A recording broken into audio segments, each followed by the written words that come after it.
அரசாங்கம் ஓராண்டுகள் கடக்கின்றன ஆட்சி அமைத்து. அதை பொறுத்தவரைக்கும் நாங்கள் இந்த காலப்பகுதியில் கண்டதுதான், வடமாகாணத்தில் எந்த வகையிலும் சிறந்த தொழிற்சாலைகள் ஒன்று உருவாகவில்லை. எதிர்வரும் காலத்தில் அந்த தொழிற்சாலைகள் உருவாகும் என்று இந்த இடத்தில் திடமாக நம்புகின்றோம். ஏனென்றால் பலாலியை பொறுத்தவரைக்கும் கைத்தொழில் வலயம் என்ற பிரதேசத்தை அடையாளம் கண்டிருக்கிறோம். அதில் பல தொழிற்சாலைகள் ஒன்று உதயமாக போகிறது. அதைவிட சுற்றுலாத்துறையும் வடமாகாணத்தை பொறுத்தவரைக்கும் சுற்றுலா தலங்களை இனங்கன்று சுற்றுலாத்துறையை மேம்படுத்துவதற்கான முதல்கட்ட ஆயத்த பணிகள் நடைபெற்று கொண்டிருக்கின்றன. எதிர்வரும் காலத்தில் எமது வடமாகாணமும் தொழில் சாலைகள் நிறைந்த வேலை வாய்ப்புகளை பெறக்கூடிய ஒரு பிரதேசமாக மாறும் என்று கூறிக்கொண்டு விடைபெறுகிறேன்.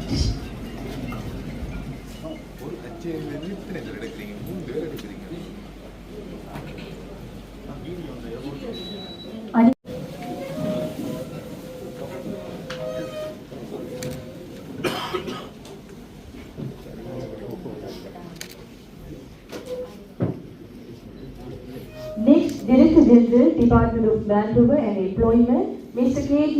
H.H.R. Kiriyalla.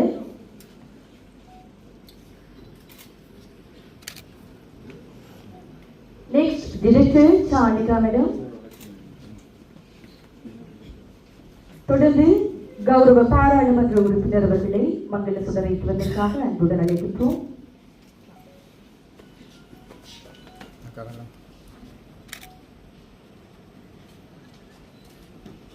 தொடர்ந்து அரசாங்க அதிபர் மதிப்பிற்குரிய எம் பிரதீபன் அவர்களை அன்பாக அழைக்கின்றோம்.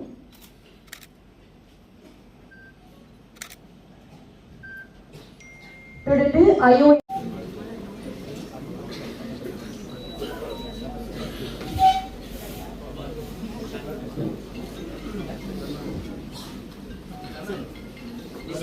மனிதவள மற்றும் வேலைவாய்ப்பு திணைக்களமும் யாழ்ப்பாண மாவட்ட செயலகமும் இணைந்து நடாத்துகின்ற விசேட தொழிற்சந்தை நிகழ்வு அரியதோர் சந்தர்ப்பமாய் அமைந்திருக்கின்ற இந்த விசேட தொழிற்சந்தை நிகழ்வுக்கு வருகை தந்து சிறப்பித்துக் கொண்டிருக்கின்ற உத்தியோகபூர்வமாக வரவேற்று அடுத்து வரவேற்புரையினை ஆற்றுவதற்காக யாழ்ப்பாண மாவட்ட செயலகமும் இணைந்து நடாத்துகின்ற இன்றைய இந்த தொழிற்சந்தை நிகழ்விலே வருகை தந்திருக்கின்ற எங்களுடைய கௌரவ பிரதி அமைச்சர் மஹிந்த ஜெயசிங்க அவர்களே,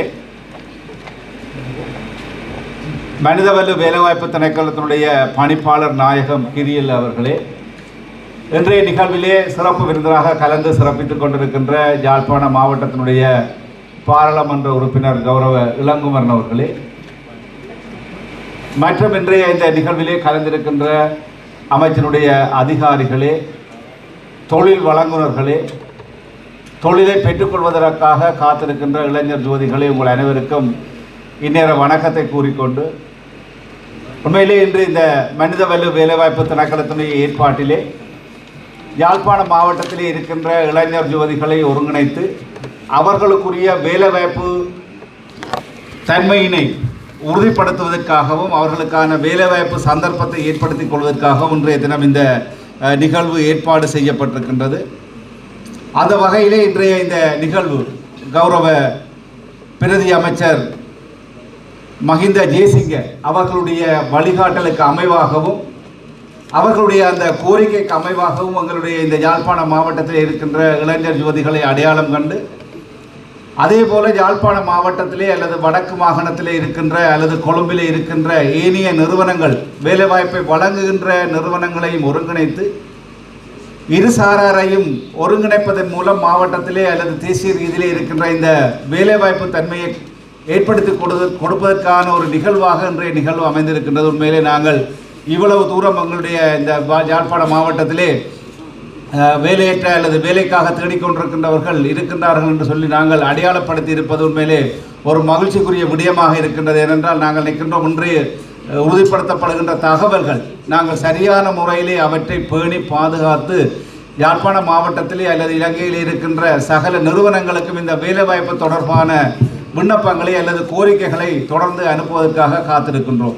ஏனென்றால் எங்களுடைய மாவட்டத்திலே நிறைய படித்த இளைஞர்கள் யுவதிகள் இந்த வேலைவாய்ப்பின்றி அல்லது தங்களுக்குரிய பொருத்தமான வேலைவாய்ப்பு இன்றி காணப்படுகின்ற நிலைமை காணப்படுகின்றது. ஆகவே அந்த நிலைமையினை தவிர்ப்பதற்காகவும் அல்லது குறைப்பதற்காகவும் எங்களுடைய மாவட்டத்திலே கல்வி கற்று இருக்கின்ற இத்தகைய பெருந்திரளான இளைஞர் யுவதிகளுக்கு பொருத்தமான வேலைவாய்ப்பு சந்தர்ப்பம் ஒன்றை ஏற்படுத்தி கொடுப்பதற்காக இந்த நிகழ்வு ஏற்பாடு செய்யப்பட்டிருக்கின்றது. அந்த வகையிலே இன்றைய நிகழ்விலே வருகை தந்திருக்கின்ற இளைஞர் ஜோதிகளுக்கு நான் சொல்லக்கூடிய ஒன்று, நீங்கள் இந்த 3 விடயங்களிலே அறிவு, திறன், மனப்பாங்கு என்று சொல்லுகின்ற அந்த 3 விடயங்களிலே நீங்கள் உங்களை வளர்த்துக் கொள்ள வேண்டும். ஒன்று, நீங்கள் அறிவை வளர்த்துக் கொள்ள வேண்டும். அதே போல உங்களுடைய தொழில் துறைமைக்கு சார்ந்த வகையிலே உங்களுடைய திறனை வளர்த்துக் கொள்ள வேண்டும். மிக முக்கியமான விடயம் அந்த மனப்பாங்கு. எங்களுடைய அந்த தொழில் நிலையிலே அல்லது நீங்கள் ஒரு தொழில் வழங்குனரிடம் தொழிலை நீங்கள் ஆற்றுகின்ற போது உங்களுடைய மனப்பாங்கிலே மாற்றத்தை ஏற்படுத்தி கொள்ள வேண்டும்.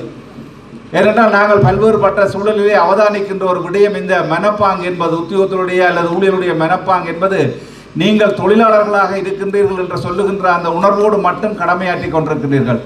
உண்மையிலே உங்களை நம்பி அந்த தொழிலை வழங்குகின்றவர்கள், உங்களை நம்பித்தான் அந்த தொழிலை, அது எந்த தொழிலாக இருந்தாலும் உங்களை நம்பி அவர்கள் அந்த தொழிலை உங்களுக்கு ஒப்படைக்கின்றார்கள். ஆகவே அந்த வகையிலே நீங்கள் அவர்களை அல்லது அவர்களுடைய தொழிலை சிறப்படுத்தத்தக்க வகையிலே உங்களுடைய மனப்பாங்களை மேற்கொள்ள வேண்டும். ஏனென்றால் பலரும் சொல்லுகின்ற விடயம் ஒன்று, எங்களுடைய மாவட்டத்தில் இருக்கின்ற இளைஞர் ஜோதிகள் வேலைவாய்ப்புக்கு அக்கறையோடு வருகின்றார்கள் அல்லது அவர்கள் தொடர்ந்து காத்திருப்பதில்லை அல்லது தங்களுடைய பணியினை சிறப்பான முறையிலே ஆற்றுவதில்லை என்று சொல்லுகின்ற நிலைப்பாடு காணப்படுகின்றது. ஆகவே நான் நினைக்கிறேன், நீங்கள் உங்களுடைய மனப்பாங்களிலே ஒட்டுமொத்த உங்களுடைய மனப்பாங்களை ஒரு தொழில் வழங்குனருடைய நிலையிலே அவருடைய தன்மையிலே நீங்கள் உங்களை மாற்றிக்கொள்ள வேண்டும். அந்த தொழில் நிலையத்தினுடைய அல்லது அந்த தொழில் நிறுவனத்துடைய வளர்ச்சியிலே உங்களுடைய வளர்ச்சியும் தங்கி இருக்கின்றது. ஆகவே நிச்சயமாக உங்களுடைய அந்த எதிர்காலத்தை நோக்கிய உங்களுடைய பயணத்திலே உங்களுடைய மனப்பாங்கிலே நல்ல மாற்றங்களையும் நல்ல எண்ணங்களையும் கொண்டு வருவதன் மூலம் உங்களுடைய வாழ்க்கையை பிரகாசிக்க செய்ய முடியும். அதே போல உங்களுடைய தொழில் வழங்குனர்களையும் அவர்களுடைய வாழ்க்கையிலே பிரகாசிக்க செய்ய முடியும். அவ்வாறு செய்கின்ற போதுதான் உங்களுடைய தொழிலுடைய நிலைத்த தன்மை, நிலைபெறான தன்மை உறுதிப்படுத்தப்படும். ஆகவே நான் நினைக்கின்றேன், நீங்கள் உங்களுடைய எதிர்காலத்தை நோக்கிய அந்த வளர்ச்சி பாதையிலே நான் நினைக்கின்றேன் பலரும் காப்போத சாதாரண தரம் அல்லது காப்போத உயர்தரம் அல்லது பல்கலைக்கழக கல்வியை பூர்த்தி செய்தவர்களாக நீங்கள் இருக்கின்றீர்கள். ஆகவே உங்களுடைய கல்வித்தரம் என்பதற்கு அப்பால் உங்களுடைய தொழில் தகமைகளை வளர்த்துக் கொள்ள வேண்டும். ஏனென்றால் இன்றைய நிலையிலே NVQ தரத்திலே பல்வேறுபட்ட சான்றிதழ் பயிற்சி நெறிகள் அல்லது நடைபெற்றுக் கொண்டிருக்கின்றன. இன்றைய தொழிலிலே இந்த NVQ என்பது மிகவும் முக்கியமான இடத்தை பெறுகின்றது. ஆகவே அந்த வகையிலே உங்களுடைய கல்வித்தரத்தினை மேலும் வளர்த்துக் கொள்வதன் மூலம் இன்றைய இந்த தொழில் சந்தையிலே போட்டித்தன்மை மிக்க இந்த சமூகத்திலே உங்களுடைய வாழ்க்கையை நீங்கள் பிரகாசித்துக் கொள்ள முடியும். ஆகவே நான் நினைக்கின்றேன், இன்றைய எங்களுடைய இந்த நிலையிலே இன்று நாங்கள் ஏற்பாடு செய்திருக்கின்ற இந்த தொழில் சந்தை நிகழ்விலே பல்வேறுபட்ட தொழில் வழங்குனர்கள் இங்கே வருகை தந்திருக்கிறார்கள். நாங்கள் கடந்த வாரம் அவர்களோடு கலந்துரையாடி இருக்கின்றோம். எங்களுடைய மாவட்டத்தினுடைய தேவைப்பாடுகள், அவர்களுடைய தேவைப்பாடுகள் தொடர்பாக நீண்ட கலந்துரையாடலை மேற்கொண்டதன் அடிப்படையிலே இன்றைய இந்த நிகழ்வு ஏற்பாடு செய்யப்பட்டிருக்கின்றது. ஆகவே நான் நினைக்கின்றேன், எங்களுடைய மாவட்டத்தினுடைய உத்தியோகத்தர் மற்றும் பிரதேசத்திலே கடமையாற்றுகின்ற உத்தியோகத்தர்கள் மிகவும் சிறப்பான முறையிலே இன்று இந்த தொழில் தேடுகின்ற இளைஞர் யுவதிகளை அடையாளப்படுத்தி எங்களுக்கு இங்கு வழங்கி இருக்கின்றார்கள். ஆகவே அவர்களுக்கும் என்னுடைய நன்றிகளை கூறிக்கொண்டு எங்களுடைய இந்த எதிர்காலத்திலே இந்த மாவட்டத்திலே இருக்கின்ற இளைஞர் யுவதிகளுடைய தொழில் வாய்ப்பு நிலைமையிலே மாவட்ட செயலகம் என்றும் உங்களோடு தோல்விக்கும் இன்று பெற்றுக்கொள்ளப்பட்ட விவரங்கள் அப்டேட் பண்ணப்பட்டு அதனுடைய வெளிப்படுத்தல்களாக நாங்கள் தொழில் வழங்குனர்களுக்கு உங்களுடைய பேர் விவரங்களை அனுப்ப இருக்கின்றோம். ஆகவே அதன் அடிப்படையிலே இத்தகைய ஒரு பெரிய இளைஞர் யுவதிகளுடைய படையணி எங்களுடைய மாவட்டத்திலே வேலைவாய்ப்பு பெற்று இருக்கின்றது என்று சொல்கின்ற போது உண்மையிலே அது கவையளிக்கின்ற விடயமாக இருக்கின்றது. அந்த வகையிலே உங்களுடைய வாழ்க்கையிலே உயர்வுக்காக நாங்கள் எங்களுடைய மாவட்ட செயலகமும் மாவட்ட மனிதவள வேலைவாய்ப்பு திணைக்களமும் என்றும் உங்களோடு கைகோர்த்து நிற்கும் என்று கூறி இன்றைய இந்த நிகழ்விலே பிரதம விருந்தினராக கலந்து கொண்ட கௌரவ அமைச்சர் அவர்களுக்கு, பிரதி அமைச்சர்களுக்கு என்னுடைய நன்றிகளை கூறிக்கொள்கின்றேன். ஏனென்றால் இவ்வாறான ஒரு நிகழ்விலே எங்களுடைய மாவட்டத்திலே இருக்கின்ற இந்த தொழில் சந்தையிலே ஈடுபட்டு கொண்டிருக்கின்ற இளைஞர் ஜோதிகளை ஒருங்கிணைத்து அவர்களுக்கு இந்த வேலைவாய்ப்பை வழங்க வேண்டும் அல்லது வேலைவாய்ப்புக்குரிய எதிர்நிலையை உருவாக்கி கொடுக்க வேண்டும் என்ற நிலையிலே அவர்களுடைய அந்த எண்ணக்கரை இருக்கின்றது. அந்த வகையிலே அவருக்கும் என்னுடைய சிறப்பான நன்றிகளை கூறிக்கொண்டு எங்களுடைய மாவட்டத்திலே இன்று இந்த தொழில் சந்தை மூலம் சரியான வகையிலே உங்களுடைய பயனை பெற்றுக்கொள்ளுமாறும் இந்த நிகழ்வுக்காக வருகை தந்திருக்கின்ற கௌரவ பிரதி அமைச்சர் மற்றும் கௌரவ பாராளுமன்ற உறுப்பினர் அவர்களுக்கு மீண்டும் என்னுடைய வரவேற்பையும் கூறி உங்கள் அனைவருடைய ஒளிமயமான எதிர்காலத்திற்கு எல்லாம் இறைவனையும் பிரார்த்தித்து விடைபெறுகின்றேன். நன்றி. இங்கே வருகை தந்திருக்கும் பிரதி அமைச்சர் மஹிந்த ஜெயசிங்க தோழர் அவர்களுக்கும், அதே நேரம் இந்த கூட்டத்தை ஒழுங்கு செய்திருக்கின்ற மனித வேலைவாய்ப்பு திணைக்கள பணிப்பாளர் அவர்களே, அதே நேரம் GA பிரதீபன் அவர்களே, அதே நேரம் இங்கே வந்திருக்கும் வேலைவாய்ப்பு திணைக்களத்தின் அதிகாரிகள், அரசு ஊழியர்கள் அனைவருக்கும் காலை நேர வணக்கத்தை தெரிவித்துக் கொண்டு இங்கே வருகை தந்திருக்கும் ஒரு தொழில் முயற்சியாளர்கள், அதே நேரம் தொழிலை பெறுவதற்காக தங்களது வாழ்க்கையை முன்னேற்றுவதற்காக இந்த இடத்திற்கு வருகை தந்திருக்கின்றனர். எம்மை பொறுத்தவரைக்கும் வேலை என்பதை விட ஒரு சேவையாகத்தான் நினைக்கின்றோம். ஏனென்றால் இந்த நாட்டை இயக்குவது ஒரு தொழிலாளர் வர்க்கம் என்பதை பெருமகிழ்ச்சியுடன் கூறிக்கொள்கிறேன். ஏனென்றால் எல்லோரும் ஒன்றுபட்டு இந்த நாட்டை முன்னேற்றுகின்றார்கள். உண்மையாகவே எங்களை பொறுத்தவரைக்கும் தெரிகிறது, இங்கே அதிகளவானவர்கள் வந்திருக்கின்றார்கள். அதிகளவானவர்கள் பெண்களாகத்தான் இருக்கின்றார்கள். பல எதிர்பார்ப்புகளுக்கு மத்தியில் வந்திருக்கிறார்கள். தங்களது குடும்பங்களை முன்னேற்றுவது, ஒரு வேலைவாய்ப்பு எதிர்பார்ப்பு. இந்த பிரதேசத்தை பொறுத்தவரைக்கும் பெரும்பாலான தொழிற்சாலைகள் இல்லாதது மனவருத்தத்துக்குரியது. அந்த வகையில் எமது அரசாங்கத்தால் இந்த செயற்திட்டம் எடுக்கப்பட்டதன் காரணமாக தொழில்கள் எங்கே இருக்கின்றன என்று இனங்கன்று அதை அடையாளப்படுத்துவதற்கு என்னென்ன தொழில்கள் இந்த பிரதேசத்திற்கு நாடி வரப்போகின்றன, என்னென்ன தொழில்கள் இருக்கின்றன ஒரே புள்ளியில் இந்த கச்சேரியில் நாங்கள் இன்றைய தினம் ஆரம்பித்திருக்கிறோம். உங்களது தரவுகள் எடுக்கப்பட்டிருக்கிறது. அதே நேரம் இங்கே பல தொழில் வழங்குனர்கள் வந்திருக்கிறார்கள். அவர்களிடம் சென்று அந்த தொழில்கள் என்னென்ன இருக்கின்றது, உங்களுக்கு ஏற்ற தொழில்கள் எதுவாக இருக்கும், உங்களது திறமைகளுக்கேற்ற, உங்களது கல்வி தகமைக்கேற்ற தொழில்களை தேடிக்கொண்டு எதிர்வரும் காலத்தில் எம்மை பொறுத்தவரைக்கும் எமது அரசாங்கம் ஓராண்டுகள் கடக்கின்றன ஆட்சியமைத்து. அதை பொறுத்தவரைக்கும் நாங்கள் இந்த காலப்பகுதியில் கண்டதுதான், வடமாகாணத்தில் எந்த வகையிலும் சிறந்த தொழிற்சாலைகள் ஒன்று உருவாகவில்லை. எதிர்வரும் காலத்தில் அந்த தொழிற்சாலைகள் உருவாகும் என்று இந்த இடத்தில் திடமாக நம்புகின்றோம். ஏனென்றால் பலாலியை பொறுத்தவரைக்கும் கைத்தொழில் வலயம் என்ற பிரதேசத்தை அடையாளம் கண்டிருக்கிறோம். அதில் பல தொழிற்சாலைகள் ஒன்று உதயமாக போகிறது.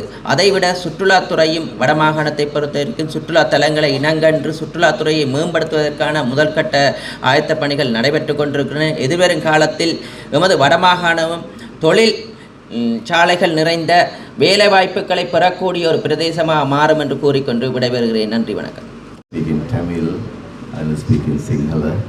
நான் தமிழ் எல்லாருக்கும் வணக்கம். என்னால் தமிழ் பேச முடியாததால் நான் சிங்கள மொழியில் பேசுகிறேன்.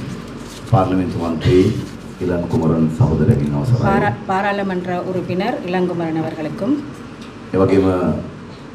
අපේ මිනිස් බල ආරක්ෂා ආරක්ෂා දෙපාර්තමේන්තුවේ අධ්‍යක්ෂ ජෙනරාල් எமது மனிதவள வேலைவாய்ப்பு திணைக்களத்தின் டைரக்டர் ஜெனரலுக்கும் ருவான் கிரியல்ல அவர்களுக்கும் டிஸ்ட்ரிக்ட் லேகம்තුමාගෙන් மாவட்ட செயலாளர் அவர்களுக்கும் டிஸ்ட்ரிக்ட் லேகம்තුමාගෙන් மேலதிக மாவட்ட செயலாளர் அவர்களுக்கும் ඒ වගේම යාපන டிஸ்ட்ரிக்ட் ලේකම්තුමා ඇතුළු අනිකුත් කාර්ය මණ්ඩල සියලු දෙනාගෙනුත් ඒ වගේම මිනිස් බල ආරක්ෂා ආරක්ෂා දෙපාර්තමේන්තුවේ අනිකුත් කාර්ය මණ්ඩල සියලු දෙනාගෙනුත් අවසරයි. ஜாழ்ப்பாண மாவட்ட செயலாளர் அவர்களுக்கும் மனிதவள வேலைவாய்ப்பு திணைக்களத்தின் குலாம் அவர்கள் அனைவருக்கும் எனது வணக்கம். ඒ වගේම මේ අවස්ථාවට සහභාගී වෙලා ඉන්න ඔබ සියලු දෙනාගෙන්ම අවසරයි. இங்கு வருகை தந்திருக்கும் உங்கள் அனைவருக்கும் எனது வணக்கங்கள். මම ඉතාමත් සතුටු වෙනවා අද දවසේ யாழ்ப்பாணை ඔබව හමුවීමට ලැබීම පිළිබඳව. நான் சரியான சந்தோஷமாக இருக்கிறேன் இன்று உங்களை வந்து யாழ்ப்பாணத்தில் சந்தித்ததை இட்டு. අද සැප්තැම්බර් 22. இன்று செப்டம்பர் 21. සැප්තැම්බර් 21 තමයි අපේ වර්තමාන ජනාධිපති අමරු දිසානායක සහෝදරයා ජනාධිපති බවට පත් වුණේ. செப்டம்பர் 21 தான் எமது இப்போ இருக்கிற ஜனாதிபதி அவர்கள் பாராமேட்டது, ஜனாதிபதியாக பாராமேட்டது. අපේ අමාත්‍යාංශයෙන් රට පුරාම විවිධ වැඩසටහන් ගණනාවක් දියත් කරනවා මේ සතිය තුල. இந்த கிழமைக்குள்ள எங்களோட நாடு பூராவும் இப்படியான ப்ரோக்ராம்கள் தொடர்ந்து நடந்து கொண்டிருக்கின்றன. ඒ ආරම්භයට මේ යාපනය දිස්ත්‍රික්කයේදී සම්බන්ධ වීමට ලැබීම මට ලොකු සතුටක්. அந்த அதில் முதலாவதாக இது ஆரம்பித்து வச்சது யாழ்ப்பாணம் என்ற நிலையில் எனக்கு சரியான சந்தோஷமாக இருக்கிறது.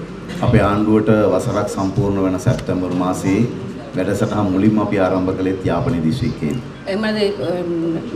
எமது அரசாங்கத்தின் ஒரு வருடம் கலந்த முடிந்ததை விட்டு முதலாவது நாங்கள் ஆரம்பித்தது யாழ்ப்பாணத்திலே என்று சந்தோஷப்படுகிறேன். ජනාධිපතිතුමා සැප්තැම්බර් මාසයේ 1 වෙනිදා 2 වෙනිදා යාපනයේ ව්‍යාපෘති ගණනාවකට ආරම්භය ලැබුවා. எமது ஜனாதிபதி யாழ்ப்பாணத்தில் செப்டம்பர் 1ஆம் தேதியிலிருந்து பெருந்தொகையான வேலை திட்டங்களை ஆரம்பித்துள்ளார். ඒ වගේම තමයි අපේ ආණ්ඩුවේ උත්සාහය මේ රටේ සියලුම ජනතාවට සිංහල දෙමළ මුස්ලිම් ભેදයකින් තොරව රටේ හැම ජනතාවටම වඩාත් හොඳ ජීවිතයක් උදා කරලා දෙන එක. தமிழ் சிங்கள முஸ்லீம் என்ற எந்த ஜாதி பேதமும் இல்லாமல் எமது அரசாங்கம் வந்து இதை செய்ய தொடங்கி இருக்கிறது இந்த வேலை திட்டங்கள் யாவையும். ඒ නිසා තමයි අපි රට පුරා මෙවැනි වැඩසටහන් දියත් කරමින් විශේෂයෙන්ම අපේ රැකියාවන් සොයන අපේ තරුණ තරුණියන්ට ඒ රැකියා අවස්ථා උදා කර දීම වෙනුවෙන් විශාල මැදිහත් වීමක් කරන්නේ. அதால தான் நான் முக்கியத்துவம் கொடுக்குறோம். நாங்கள் இந்த ஜாழ்ப்பாணத்தை இந்த நாடு பூராவும் தொழில் தேடும் இளைஞர்களை யுவதிகளுக்கு முக்கியமாக அவர்களுக்கு சரியான தொழில் ஒன்றை வேண்டி கொடுப்பதற்காக පසුගිය සිකුරාදා අපි කුරුණෑගල දිස්ත්‍රික්කයේ මෙවැනිම වැඩසටහනක් කළා. நாங்கள் லாஸ்ட் வெள்ளிக்கிழமை இப்படியான ஒரு தொழில் ஒன்று குருநாகல்ல மேற்கொண்ட நாங்கள். අද යාපනයේ දිස්ත්‍රික් ලේකම් කාර්යාලය පරිශ්‍රයේදීත් වන මේ වැඩසටහනට අපි දැක්ක විශාල පිරිසක් සහභාගී වෙලා ඉන්නවා. ஆனால் இன்று வந்து ஒரு பெருந்தொகையான சனம் ஆக்கள் வந்து வேலை தேடுனர்கள் எல்லாருமே இங்கே வந்திருக்கிறார்கள் ஜாழ்ப்பாணத்தில். ඒ පිරිස අතරිනුත් මට සතුටුයි වැඩිපුර කාන්තාවන් සහභාගී වී සිටීම. அதில் நான் இன்னும் சந்தோஷம் அடைகிறேன். என்னென்னு சொன்னால் இந்த சரியான இந்த கூட்டங்களுக்குள்ள பெண்கள் தான் அதிகமாக இருக்கிறார்கள் என்றதை நான் உண்மையாகவே சந்தோஷம் அடைகிறேன். මොකද අපේ රටේ දැනට රැකියා කරන අයගෙන් 30% තමයි කාන්තාවෝ රැකියාවල නියැලෙලා ඉන්නේ. நம்முடைய நாட்டில் உண்மையாகவே 130% தான் பெண்கள் வேலையில் ஈடுபட்டு கொண்டிருக்கிறார்கள். රටක් ඉස්සරහට යන්න නම් කාන්තාවන් මේ රැකියා කරන තැනට එන නැත්නම් ශ්‍රම බලකායට එකතු වීම ඉතාමත් වැදගත්. பெண்கள் வந்து முக்கியமாக முன்னேறி கொண்டு போகணும் என்று சொன்னால் பெண்களின் ஸ்தானம் வந்து இன்னும் கூடிக்கொண்டு போக வேணும் என்று சொல்கிறேன். මේ ශාලාවේ වගේම මා දැක්ක පිටතත් ලියාපදිංචි වෙන ස්ථානෙත් විශාල පිරිසක් හිටියේ කාන්තාවන්.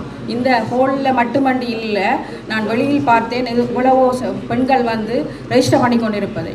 ඒ වගේම තමයි අපි රට පුරාම දැකපු දේ මේ රැකියා අවස්ථා මේ රැකියා පොළවල් පවත්වද්දී විශේෂයෙන්ම අපේ ඒ රැකියාවලට අවශ්‍ය වන පුහුණුව අපේ ශ්‍රම බලකායට නැහැ. உண்மையாகவே நான் பார்த்த இதில் உங்கள்கிட்ட இருக்கிற இந்த தொழில் தேடினர்களுக்குள்ள தொழில் தேடிக்கொண்டிருப்பவர்கள்ட்டையும் சரியான ஒரு பயிற்சி ஒன்று அவர்கள்ட்ட இல்லை என்று சொல்லுவோம். ඒ නිසා මේ රැකියා පොළ පවත්වද්දී අපි එක පැත්තකින් රැකියා අවස්ථා ලබා දෙනවා වගේම අනිත් පැත්තෙන් ඒ පුහුණු වීම සඳහා අවස්ථා ලබා දෙන්නත් කටයුතු කරලා තිබෙනවා. அதுக்காகத்தான் நாங்கள் இப்படி ஒரு தொழில் சந்தையில் 2 விதமான வேலை திட்டங்களை மேற்கொண்டு வருகிறோம். ஒன்று வந்து அவர்களுக்கு வேலையை எடுத்து கொடுப்பதும் மட்டுமன்றி இல்லை, அவர்களுக்கான ஒரு பயிற்சியை வழங்குவதும் நமது நோக்கமாக அமைகிறது. ලෝකයේ දැන් ගොඩක් වෙනස්. நாடு இப்போ வேறு மாதிரி போய் கொண்டிருக்கிறது. රැකියා අවස්ථාත් පුළුල් වෙලා තිබෙනවා. எவ்வளவோ எங்களோட தொழில்கள் காணப்படுகின்றன. හැබැයි ඒ රැකියා සඳහා මනා පුහුණුවක් අවශ්‍ය වෙනවා. ஆனால் அந்த தொழில்களுக்காக எங்களுக்கு உண்மையாகவே பயிற்சிகள் இல்லாமல் இருக்கிறதால அந்த பயிற்சிகள் எங்களுக்கு தேவைப்படுகிறது. ඒ නිසා ඔබ බොහෝ විට අපිට තිබෙනවා ආකල්පයක් අපි ටිකක් ඉහළ රැකියා වලින් පටන් ගන්න ඕන කියලා. ஆனால் உங்கள்கிட்ட இருக்கிறது உண்மையாகவே ஒரு பெரிய ஜாப் ஒன்றுக்குள்ள நான் போகணும் என்று. නමුත් ඔබ කුඩා තැනකින් පටන් ගන්න ඕනේ. ஆனால் அதுக்காக நீங்கள் ஒரு சின்ன ஒரு இடத்துல இருந்து தான் நீங்கள் ஆரம்பிக்க வேண்டும். මහා ගංගාවකුත් පටන් ගන්නේ පුංචි දිය පොදකින්. මහා ගංගාවක්. சின்ன ஒரு நதி ஒன்று ஆரம்பிக்கிறது ஒரு சின்ன இடத்துல ரூட்டில் இருந்து தான். ඒ වගේ ඔබට ලැබෙන අවස්ථාවෙන් ඉදිරියට යන්න ඒ අවස්ථාව ප්‍රයෝජනට ගන්න. இப்போ உங்களுக்கு கிடைக்கிற ஒரு சின்ன சந்தர்ப்பம் தான் நீங்கள் முன்னுக்கு முன்னேறி போறதுக்கு காரணமாக அமையும். ඒ වගේම අපි ආණ්ඩුවක් ලෙස මේ වන විට රටේ ආර්ථිකය පළල් කරමින් යනවා. நாங்கள் ஒரு நாட்டின் அரசியல் என்ற முறையில் நாங்கள் சரியான பொருளாதார ஒரு ஸ்திரத்தை உண்டாக்கி கொண்டு வருகிறோம். ඒ ආර්ථිකය පුළුල් වෙනකොට විවිධ රැකියා අවස්ථා නිර්මාණය වෙනවා. அது அந்த உங்களோட பொருளாதாரம் வந்து சரியா வந்து நடைமுறைப்படுத்தப்பட்ட போது உங்களுக்கான சரியான தொழில்கள் உங்களுக்கு கிடைக்கப்பெறும். ඒ රැකියා අවස්ථා වලට ඔබ ප්‍රයෝජනයට ගන්න නම් ඔබට ඊට අදාළ පුහුණුවක් අවශ්‍ය වෙනවා. நீங்கள் அந்த தொழில்களுக்குள்ள சரியாக போய் ஃபிக்ஸ் பண்ணணும்னு சொன்னா உங்களுக்கான பயிற்சிகள் சரியான பயிற்சிகள் நீங்கள் எடுத்திருக்க வேண்டும். උදාහරණයක් විදියට உதாரணமாக අපි බලාපොරොත්තු වෙනවා ලබන 2030 වසර වෙනකොට ලක්ෂ 50කට ආසන්න සංචාරක ප්‍රමාණයක් ලංකාවට ගෙන්වා ගන්න.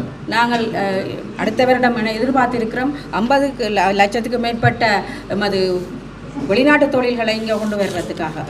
ඒ නිසා සංචාරක ශේෂ්ත්‍රයේ රැකියා විශාල ප්‍රමාණයක් නිර්මාණය වෙනවා. எங்களுக்கு சுற்றாட வெளிநாட்டு வேலை வாய்ப்புகள் ஒரு தொகை இங்கே உருவாகும். ඒවට යන්න නම් ඔබ ඊට සූදානම් වෙන්න ඕනකම තියෙනවා. அதற்காக நீங்கள் இப்பவே நீங்கள் ஆரம்பிக்க வேண்டும். ඒ වගේම තමයි උතුරු පළාතේ හෝ යාපනයේ දිස්ත්‍රික්කේ විතරක් රැඳිලා ඔබට රැකියා කරන්න අමාරුයි. அதுக்காக நீங்கள் உண்மையாகவே வடமாகாணத்திலேயோ ஜாழ்ப்பாணத்திலேயோ இருந்து வேலை செய்ய முடியாது. ඔබ එළියට යන්නත් සූදානම් நீங்கள் වෙන්න கொஞ்சம் வெளியில் போய் வேலை செய்ய பாருங்கள். ඔබ සූදානම්ද ඒකට? நீங்கள் அதுக்கு சம்மதமா நீங்கள் ஆரம்பிப்பீங்களா வெளியில் போய் வேலை செய்ய? සූදානම්ද? කියන්නේ යාපනයේ විතරක් රැඳිලා නේද ඩිස්ට්‍රික්ට් එකම තුවා. මං හිතන්නේ මේකේ විතරක් අපිට රැකියා කරන්න අමාරුයි. ඔබ එළියට යා යුතු තියෙනවා. நீங்கள் வெளியில் வரவீங்களான்னு கேட்குறேன். ඒ නිසා ඒ සඳහාත් මානසිකව අපි සූදානම් වෙන්න ඕනේ. அதற்காக நீங்கள் உங்களோட ஆக்டிடியூட்டை மாற்றிக்கொள்ள வேண்டும். ලබන වසරේ අපි තවත් විශාල ආර්ථිකයට අදාළ ව්‍යාපෘති ගණනාවක් දියත් කරන්න බලාපොරොත්තු වෙනවා. அடுத்த வருடம் நாங்கள் பெரும்பாலான ஒரு வேலை திட்டங்களை மேற்கொள்ள பார்த்துருக்கிறோம். ඒව තුළ ඔබට රැකියා අවස්ථා නිර්මාණය වෙනවා. அதற்காக உங்களுக்கு கட்டாயம் உங்களுக்கு ஒரு வேலை வாய்ப்பு கிடைக்கும். ඒ වගේ උතුරු පළාතෙත් අපි ව්‍යාපෘති විශාල ප්‍රමාණයක් දියත් කරන්න බලාපොරොත්තු වෙනවා. நாங்கள் வடமாகாணத்திலும் பெருந்தொகையான வேலை திட்டங்களை செய்ய பார்த்திருக்கிறோம். ඒව තුලත් ඔබට රැකියා නිර්මාණය වෙනවා. அதுக்குள்ளும் உங்களுக்கு வேலைகள் தேடி எடுக்க முடியும். මේ කොහොම වුණත් අද දවසේ මේ රැකියා පොළට සම්බන්ධ වෙලා ඔබව අමතන්න ලැබීම මම කලිමුච්චු වගේ ලොකු සතුටක් මට තියෙනවා. அதற்காக இன்றைக்கு நான் உங்களை கண்டதில் பெரிய சந்தோஷம் அடைகிறேன். මේ ආණ්ඩුවේ එකම අරමුණ තමයි අපේ රට හැම පැත්තකින්ම පොහොසත් කරන එක. எங்களோட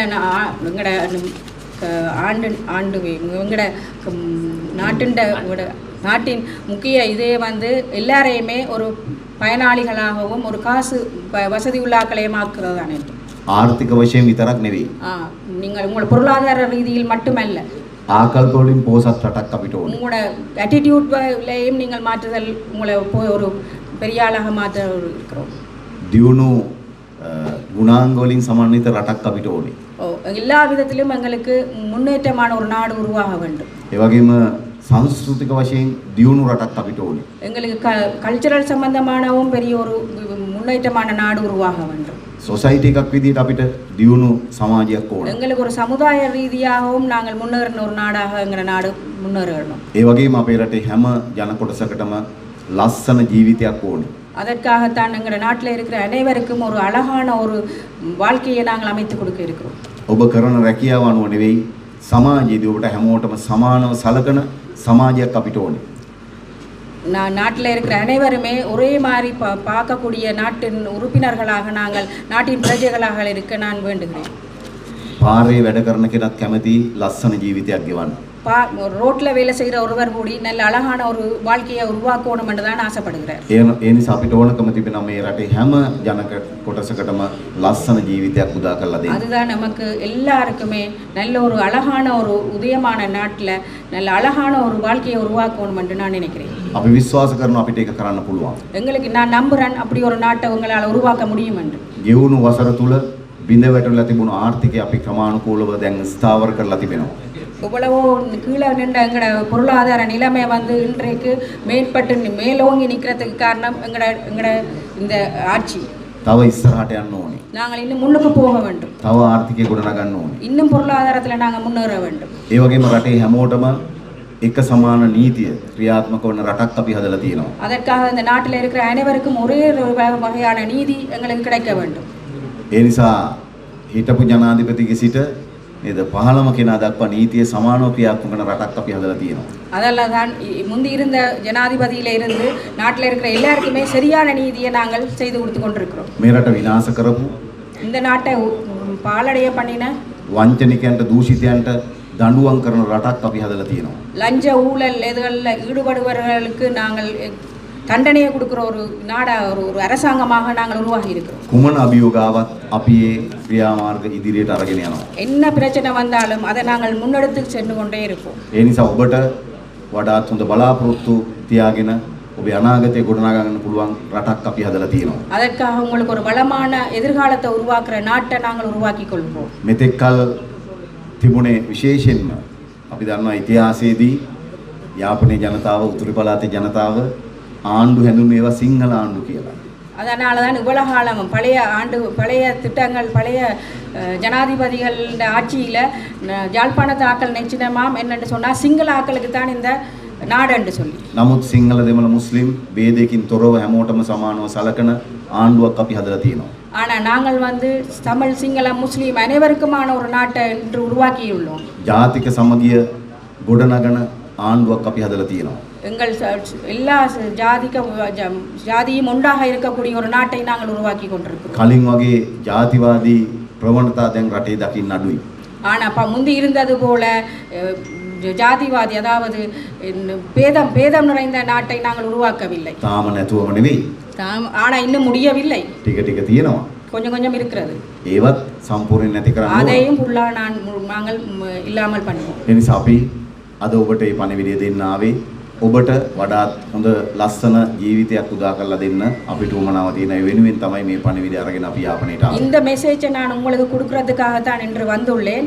அதே மாதிரி உங்களுக்கு ஒரு வளமான எதிர்காலத்தை உருவாக்க நாங்கள் பாடுபடுவோம். ඒ නිසා අද දවසේ අපි මේ ආරම්භ කරන වැඩසටහනේ උපරිම ප්‍රයෝජන ගන්න කියලා මම ඔබෙන් ඉල්ලා සිටිනවා. அதற்காக இன்று நடக்கும் இந்த வேலை திட்டத்தில் நீங்கள் உங்களுக்கான முழு பங்களிப்பையும் செய்து உங்கள் வேலை தேடும் இதில் முன்னுக்கு நிற்பீர்கள் என்று நம்புகிறேன். අද මේ වැඩසටහන ඉතාමත් හොඳින් සංවිධානය කරලා තිබෙනවා. இன்றைக்கு வேலை திட்டமானது நல்ல முறையில் ஒழுங்குபடுத்தியுள்ளது. ඒ සඳහා සහයෝගය ලබා දීපු අපේ දේශීය ලේකම්තුමාට அதற்காக எமக்கு உதவி செய்த எமது மாவட்ட செயலாளருக்கும் ඒ වගේම අපේ මිනිස් බලාරකේ ආරක්ෂා දෙපාර්තමේන්තුවේ නිලධාරී මහත්වරුන් සියලු දෙනාටම அதே போல எமது மனிதவள வேலைவாய்ப்பு திணைக்களத்தின் அனைத்து உத்தியோகத்தர்களுக்கும் අපේ අමාත්‍යංශ වෙනුවෙන් මගේ ගෞරවය ප්‍රණාමයෙන් මම පුද කරනවා.